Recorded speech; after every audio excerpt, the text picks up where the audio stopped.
was back in the headlines last week when a South Carolina Senate Ethics Committee fined them over $30,000. And in this special edition of Quintin's Close-Ups, he speaks to me one-on-one. Mr. Ford, you know the last time you and I spoke was on Memorial Day, and you basically told me that you had a lot to say. All the time, and I think that you could call me Robert too, sure, like you did last night. I appreciate that. Yeah. Well, listen, let me start this particular interview with your ethics fine. Let's rewind time to May 14th. You were ordered to pay by the Senate Ethics Committee a $30,000 civil fine and pay back more than $14,000 in campaign money you allegedly spent on personal things. You've been adamant about not doing anything wrong. And I'm wondering, when you heard that particular decision, what stuck out in your mind? Oh, nothing, because we go in the code. Okay. You see, my whole life in the civil rights movement, the 73 time I was arrested, right, the courts, I always went to code. Right. Because men cannot make these kind of decisions when you got colleagues you serve with who are already jealous of you because of your accomplishment. I have accomplished probably more in the state senate than any one person, maybe in the state history. And that's because of a person by the name of former Senator Glenn McConnell, who is now Lieutenant Governor and President of the College of Charleston. And the reason I say that, Quintin, because when I became a senator, the first night I debated McConnell back in Charleston on the merits of the Confederate flag. I remember that. There was a great debate. We became friends. So all these charges about ethics violation, people in my district and this state know who I am. Let me tell you what I do. Okay. I do stuff that no other elected official in America do. For example, when the AKAs, Deltas, Sigmas, Zetas, Qs, when they come to the State House, if they bring 300, 400 people, every one of them gonna get a gift. They're gonna get a tote bag, they're gonna get a T-shirt, they're gonna get a gift. Those gift cards, let's say you pay $9 for a T-shirt with your colors, right? $9 not bad, but when you start talking about 9 times 4, 400, yeah. That's a lot of money. Yeah. Or 11 times 400. I did that for 21 years. Matter of fact, this year it wasn't done and everybody missing. But just see, I did a lot for people like that. Birthday cards, Mother's Day cards, Father's Day cards, Christmas cards, Easter cards, anniversary cards. I send those things out to 30,000 people every 4 years. Every 4 years, my constituent and friends of mine get those things. So the Senate wives, they get mad with their husband sometimes because I send them a Mother's Day card or a birthday card before they do. So you can't have no colleagues judging you on ethics, and every one of those senators know that what they said and what they did to me is probably one of the biggest sins in South Carolina history, because they know better than that. They know I'm an honest person and an upright person, and I believe in serving people. And that's not even counting all those things we have, you know, what I have with Representative Gilliard, right, feeding the hunger 3 or 4 times a year, stuff for homeless veteran, stuff for the needers, yeah, Operation Cool Breeze, Law Enforcement Day. When you add that up, I got to go in matter of fact, when one of the biggest problems I got now is that I always had perfect credit. But now it got to go bad because I don't have a job. Even though I did a lot of stuff for a lot of people, right, I don't have a job, but I had a lot of credit card debts because a lot of that stuff I did was on my personal credit card. And let me say this before, because I know you're anxious to say something. Let me say this, and I'm done for a while. Okay. Okay. Last week, what the Senate did, after they came up with these crazy fines and charges on me, they raised themselves $1,000 for in-district expense. Now, mind you, now they say my in-district expense was done for my personal self. That's what they say. They raised themselves $1,000 more for in-district expense per month. That's in other words, they're gonna be getting $24,000 a year just for in-district expense. Okay. And most of those guys are lawyers and doctors and engineers, and they don't have time to serve their constituent. But that's public money. They use public money to benefit themselves. Everything I told you I did just now, right, Quintin, that was with private money. Contributions to Robert Ford or the BCD program or my credit cards. Yeah, you had some from, all sorts of places. That's right. Talk to me more about that. Yeah, when people send me contributions, the Senate say that if I get a contribution, that's supposed to go in my campaign. They know that's a lie because they know I have all these programs a year. Sure. But for some strange reason, once McConnell became Lieutenant Governor, they decided to target me to be their poster child for ethics. and I can't stop them. It's 45 of them. 8 on the, 10 on the ethics committee. Right. I can't stop that, ladies and gentlemen. But what I can do is to fight them every step of the way. And that's what I'm going to be doing over the next few months, fighting them every step of the way, hoping I get my day in court to prove to everybody what they did to me as a state senator. And what's so bad about it, they know themselves they did wrong. Okay. They know that. And 2 days later, this column appeared in the Post-Courier written by your friend Brian Hicks. The headline read, "Legislator looks medieval on Robert Ford." He basically said what you said earlier, making you out an example. And as we sit here right now, do you agree with that? With them? With making you out an example. But that's what they tried to do. But I'm a strong person. Like when I got involved with the civil rights movement at the age of 14, Right. I became a tough person.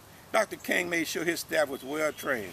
I was well trained to understand the nature of people. At your young age, you understand the nature of people. And you got evil people based on jealousy and envy. And they have to, listen, I used to send out emails saying that South Carolina owed me a great debt of gratitude. Why, Quintin? Okay. You remember, here's what one senator accomplished. I was able to bring down the Confederate flag. Right. And the reason I say I, because everybody in the Senate refused to co-sponsor. You know why? The white senators didn't want to catch hell from the Confederates, sons of Confederate veterans and conservatives, and the black senators didn't want to catch hell from the NAACP. So I was left there by myself on a so-called compromise bill with one sponsor. Usually in the Senate and the House, or in America, usually in the House and the Senate, or on city council or county council, right, you're going to have a lot of sponsors of legislation. Okay, check this out. Martin Luther King bill and the Confederate holiday. 2 holidays in one day. No sponsors, just Robert Ford. The Confederate battle flag. Taking it down out of the House, the Senate, chamber, out the balcony, and off the State House, and putting one small flag by the Confederate soldier. One senator, Robert Ford. Birth, the biggest, my biggest accomplishment is this. A lot of people probably don't know this. But Senator Darrell Jackson and I met with Senator Glenn McConnell 15 years ago because we had just passed the lottery. And Quintin, I said, listen, Glenn, what can we do to benefit the black colleges? He said, Senator, whatever you want, you could have. I said, now, Senator, before you say that, let me say this to you. We talking about Allen, Benedict, Morris, Clapper, and Voorhees. The problem with that, Senator, is that they are private schools, right, and religion. And you know we got separation of church and state. I don't want to mislead you. Senator Jackson don't want to mislead you. So you still think you're going to be able to do something to help us. He said, give me a couple of weeks. Quintin, in 5 days, he called us back in his office. And he said, I got a way to do it.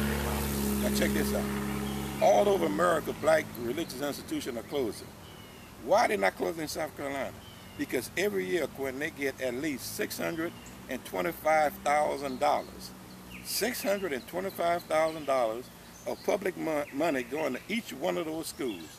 At this point, you're talking about close to $10 million apiece that they have received from the state of South Carolina because of a senator by the name of Robert Ford and Darrell Jackson. And I got with Darrell because Darrell didn't support the lottery. Okay. But after the lottery passed, we got together and we given those schools $622,000 a year, one property. They hadn't said thank you yet, Robert Ford. And let's stay on the schools because, as you know, there's a lot of controversy going on in South Carolina State right now. And I was talking to Jim Clyburn about it last night, and he basically said that the money that is missing from South Carolina State is still in Washington. So tell me, what's your take on that? Well, some of it's in Washington. He's right about that. But a lot of it's in the pockets of people. The school, look, okay, you're talking about maybe 25 years ago, Congress made available, I think, 37 or 38 transportation centers. Oh, yeah. Every school who have a transportation center, except one, have already built it. They built it within 2 years. All of them got about $150 million. Wow.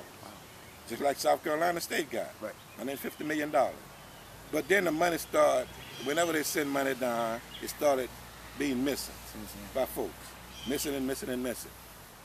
It got so bad, even before I asked for the audit, Quintin, the federal government had took that money back. Wow. Not took it back, stopped it, stopped payments, no more money going to SC State because it's too much corruption and missing funds, and there's nothing to show for it. Okay. And the state audit, there was about $4 million, and we stopped that because of the same reason. For some strange reason, the congressman was able to obtain the money for South Carolina State, like other congressmen did in that district. 37 of them was allocated, 36 of them a bill.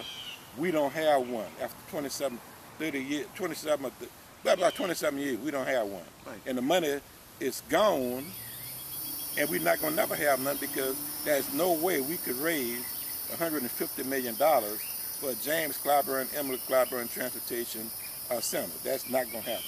And so he was the congressman, he was the leader, he should have took charge and made those folks who was doing hanky-panky or misappropriating the money, even if he didn't have nothing to do with it.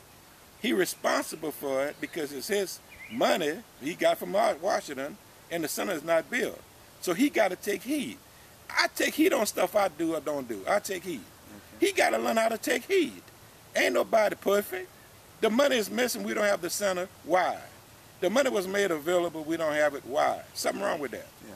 And as a result, South Carolina State is being targeted by the General Assembly. Oh, yes. Well, because number one, you ain't got no strong black guys or women left in the General Assembly because they targeted me, and everybody sat back and let it happen. Nobody, if the Senate would have done this to anybody, for example, like a good example is Representative Harold Mitchell, who happened to be chairman of the Black Caucus. Yes. When Harold got in trouble, and he was fined last week also, I helped him, and I helped him.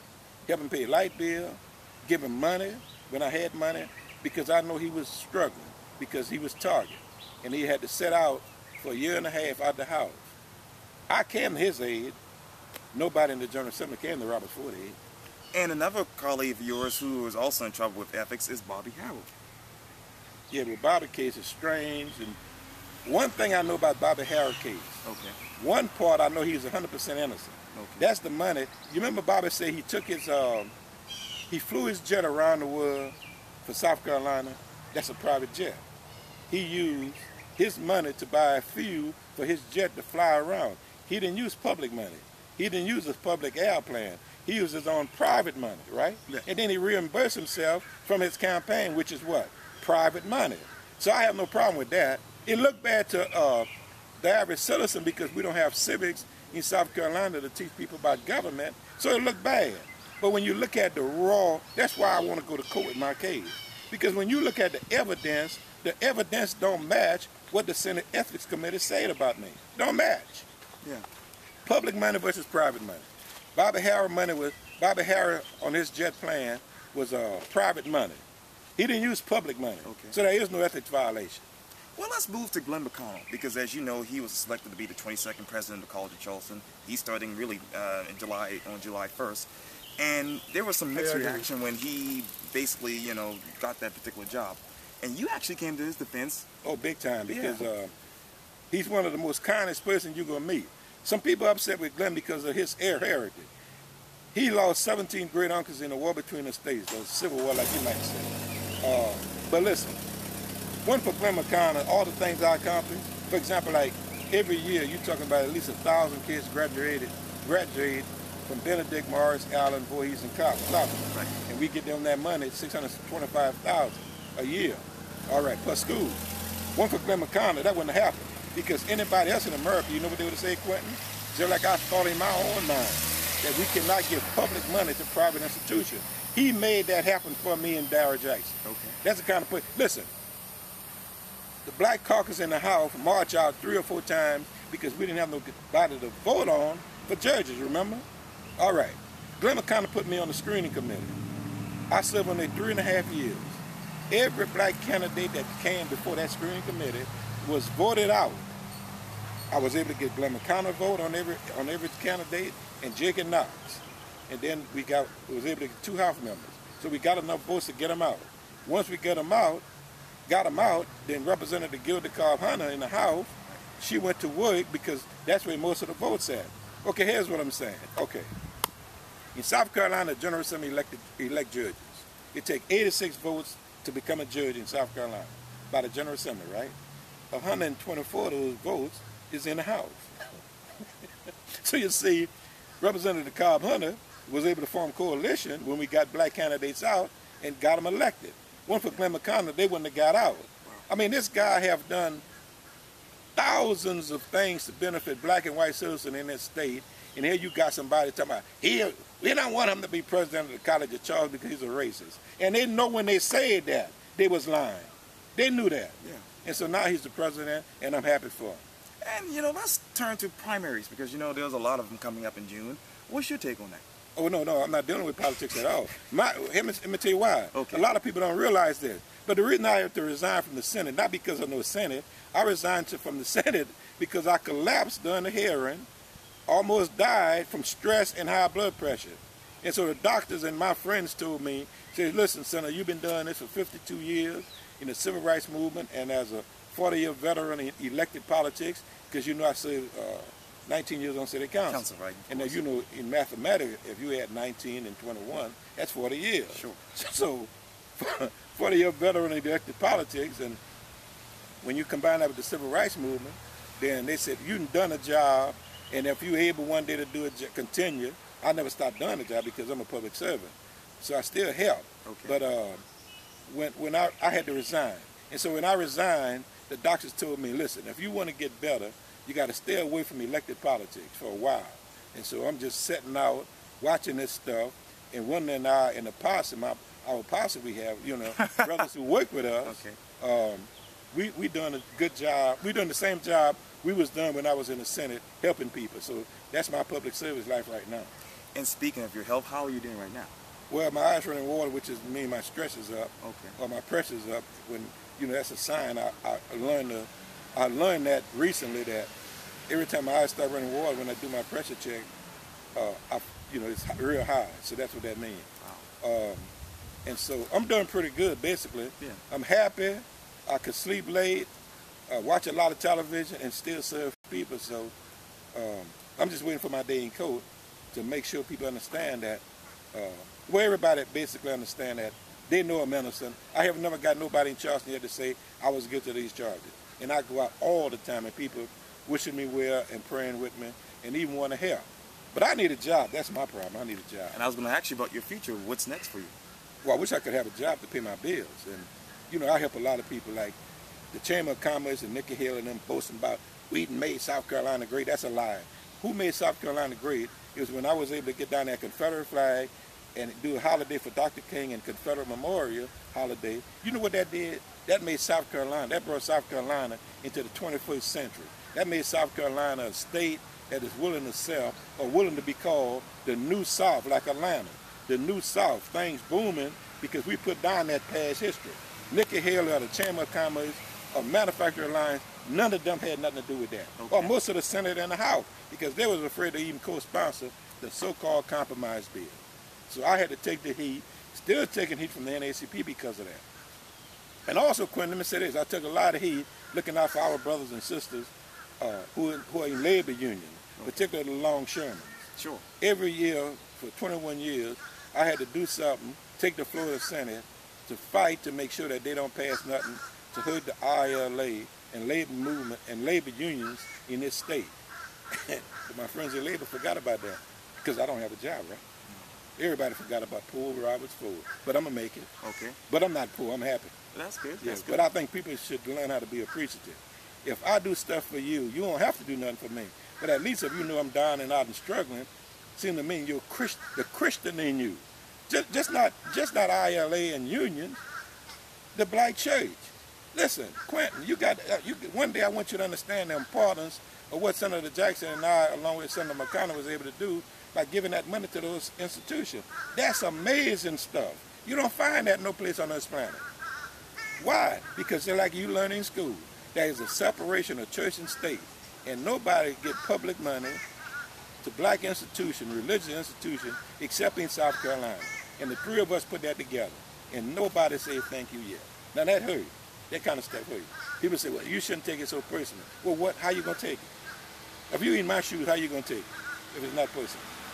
So, you know, I don't mind telling people how I feel, and that's how I feel. Well, you know, Senator Robert Ford, it was always good talking to you again. I appreciate it, man. Yeah. And I'm proud of the work you do. And when I get me a job, the first thing I'm going to do is help you buy a car. Because I'm tired of you walking to these interviews all the way from the east side. That's about at least 2.5 miles, and you be all over the place during these shows.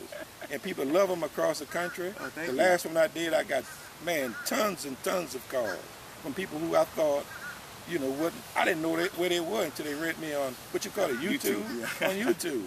So I'm proud of the work you do. Thank you. I like to see young men, particularly young black men and women, you know, carrying on the struggle that we started during the Civil Rights Movement. And I'm happy for you, and continue to do the good work. Thank you. I appreciate that. Yeah.